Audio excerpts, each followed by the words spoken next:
सन 1875 में चल करके एक निर्धन परिवार में एक शिशु का जन्म हुआ।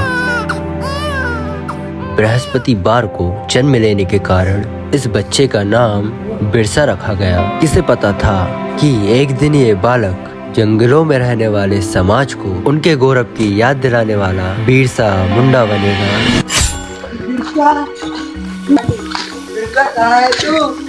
बिरसा कहाँ है तू? उधर से ढूंढा मैं यहाँ पर। बिरसा कहाँ छुपा है तू? रात हो गई, आ जाना यार बिरसा, मजाक मत कर। बिरसा मुझे डर लग रहा है, जल्दी आ जा। घर चलते हैं। बिरसा घर चलते हैं, चलो। बिरसा कहाँ है? बिरसा कहाँ है तू? चलो रात हो गई, घर चले। बिरसा कहाँ है तू? जल्दी आना, तुझे डर नहीं लग रहा है बिरसा? इतना छोटा होकर बिरसा तुझे डर नहीं लगता? इतना छोटा हो कि तू कहाँ कहाँ रहता?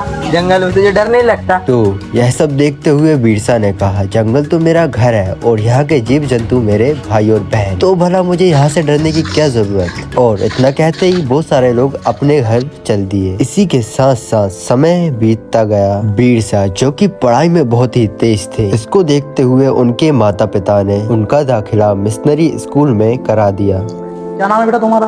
बिरसा मुंडा। आज से बेटा तुम्हारा नाम बिरसा डेविड होगा, है ना? बिरसा, ये जो भगवान कुछ नहीं होता है, भगवान सिर्फ यीशु भगवान होता है। तो तुम्हें अपना धर्म परिवर्तन करना होगा। आज से तुम्हारा भगवान वही है और उसी के लिए तुम्हें जीना होगा। अगर तुम ऐसा नहीं करोगे तो तुम भी बाकी वनवासियों की तरह जाहिल गवार रह जाओगे, समझ गए? मिशनरी स्कूल में मुफ्त में पढ़ाया जाता था। इसी के चलते बिरसा के माता पिता ने सोचा कि हम हमारे बालक को यहाँ पढ़ाएं। इसीलिए बिरसा को यहाँ आकर धर्म परिवर्तन करना पड़ा। इसी के साथ साथ समय बीतता गया और बिरसा बड़ा होता गया। बिरसा ने अपना नाम बिरसा डेविड रखकर पढ़ना शुरू कर दिया। देखो बेटा, तुम्हारा ये जो धर्म, तुम्हारी जाति, तुम्हारा वंश, ये सब बहुत नीच है।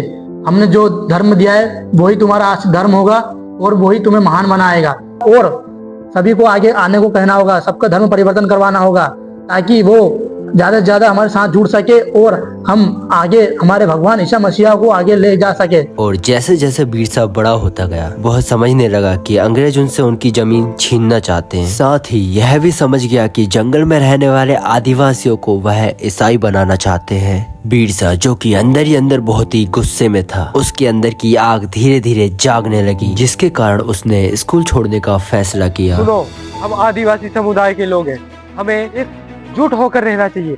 हम एक ऐसा आदिवासी समुदाय है जिसमें हमें रहने के लिए इतनी ज्यादा स्वतंत्रता नहीं दी जा रही। मिशनरी, बड़े जमींदार और अंग्रेज हमें परेशान कर रहे हैं, हमारी जल जंगल जमीन को छीन रहे हैं, हमसे हमारा जल जंगल जमीन मांग रहे हैं। हमें उनके प्रति लड़ाई का विद्रोह छेड़ना है, ऐसी सभा लड़नी है, ऐसी रणनीति जीतनी है हमें कि कोई भी समाज, कोई भी धर्म हमें नहीं अपना सके। मिशनरी हमें क्या चाहते हैं? मिशनरी चाहते हैं कि हम उनका धर्म अपनाएं और वह चाहते हैं कि हमें उनका धर्म अपना ले और अपने धर्म को छोड़कर उनके धर्म मिल जाए। लेकिन ऐसा कदा भी नहीं हो सकता कि असली धर्म में पैदा होना पड़ता। आदिवासी हर कोई नहीं बन सकता है। फूल गुलाल, फूल गुलाल, फूल गुलाल, फूल गुलाल, फूल गुलाल।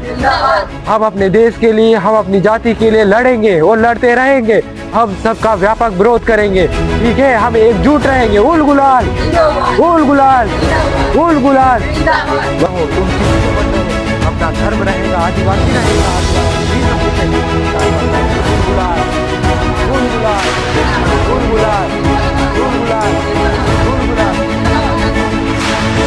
उन्होंने लोगों को समझाया कि अंग्रेज और मिशनरी उनके दुश्मन हैं। अब बिरसा मुंडा को कानून के हवाले कर दो। तुम धर्मनिरपेक्ष कर रहे हो, समाज को भड़का रहे हो।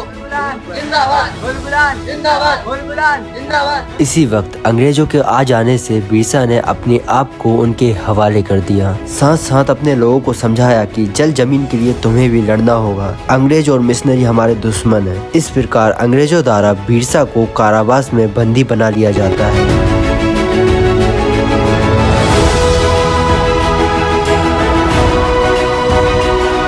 बिरसा को अपनी जनता के खिलाफ भड़काऊ आंदोलन देने के आरोप में कारावास में डाल दिया गया। यही सैकड़ों लोगों की तादाद में लोग बिरसा के लिए आंदोलन करने लगे। बिरसा मुंडा को छोड़ो, बिरसा मुंडा को छोड़ो, बिरसा मुंडा जिंदाबाद। और ये सब देखते हुए अंग्रेजों के अंदर डर का माहौल बन गया। इस कारण बिरसा की सजा थोड़ी कम हो गई। पर बिरसा मुंडा इस बात से अनजान थे कि यहाँ पर उनके लोगों को भड़काया जा रहा है। यहाँ पर ईसाई भोले वाले आदिवासियों को ईसाई बनाने की साजिश रच रहे थे। और जैसे ये बात बिरसा मुंडा को पता चलती है और ये सब देखकर उनका खून खौल उठता है। तुम्हारी हिम्मत कैसे हुई मेरे लोगों को भड़काने की? तुमने मेरे खिलाफ साजिश रची कैसे? तुमने क्या समझ के रखा है मेरी जाति को, मेरे समाज को? मैं संगठक बना के रहूंगा। तुम लोगों ने आधे से ज्यादा लोगों को भड़का दिया है, लेकिन मैं तुम्हारी नहीं चलने दूंगा। मैं तुम्हें आज यही मार दूंगा। मेरे एक दुश्मन नहीं, मेरे अब 2 दुश्मन है। इसके बाद भले ही उनके हथियार साधारण थे, बांस के डंडों को छेद करके तीर बनाए गए एवं पत्थरों को रगड़कर भाले की नोक। इसी तरीके से सभी ने अपने अपने हथियारों को तैयार करा।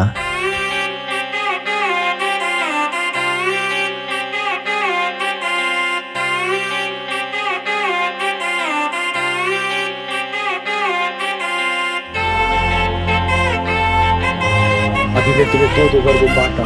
अभी तुम 2 भागों में बांटोगे। तुम एक पश्चिम जाना और एक उत्तर जाना। तुम्हें इस तरीके से बिरसा ने अपने लोगों को गोरिल्ला युद्ध की रणनीति समझाई।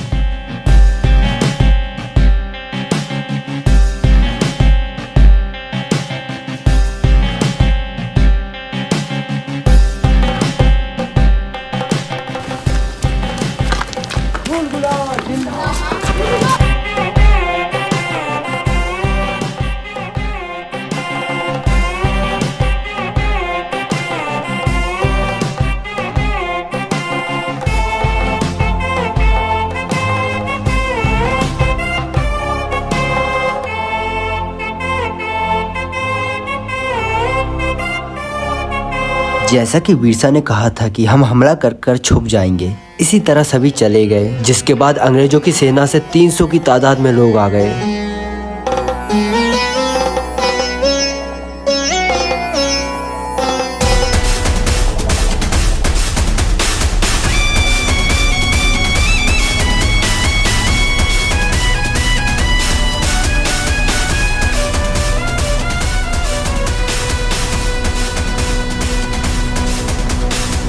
जिसके बाद वह चालाकी से छिप गए और अंग्रेजों ने यह मौका खो दिया। यह लड़ाई होने के बाद अंग्रेजों द्वारा बिरसा के ऊपर 500 रुपए का इनाम रखा गया, जो कि सारे लोगों को पता चल गया। और एक समय बिरसा अपने 10-12 साथियों के साथ सो रहा था, तभी उनके दल का एक व्यक्ति जाकर उनके साथ छल कर देता है। वह सभी से छुपकर अंग्रेजों के पास जाता है और उनको बिरसा मुंडा और उन सभी साथियों की जगह बता देता है।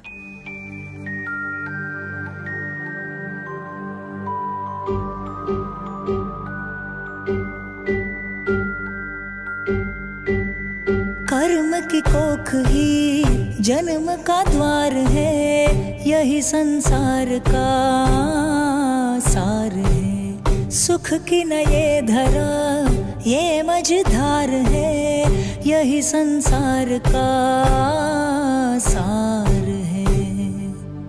कर्ण की गागर का खेल कैसा के पाप धुले पश्चाताप ना धुले।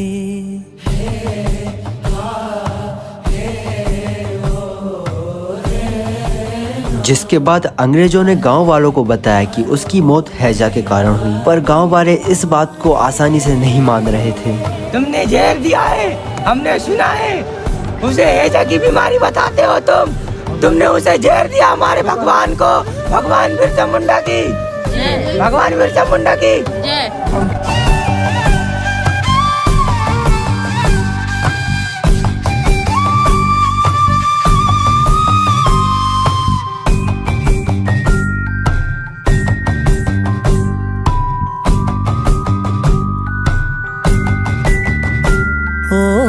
देह की चादर साफ करे और कालिख तुमन की ढकता है रे।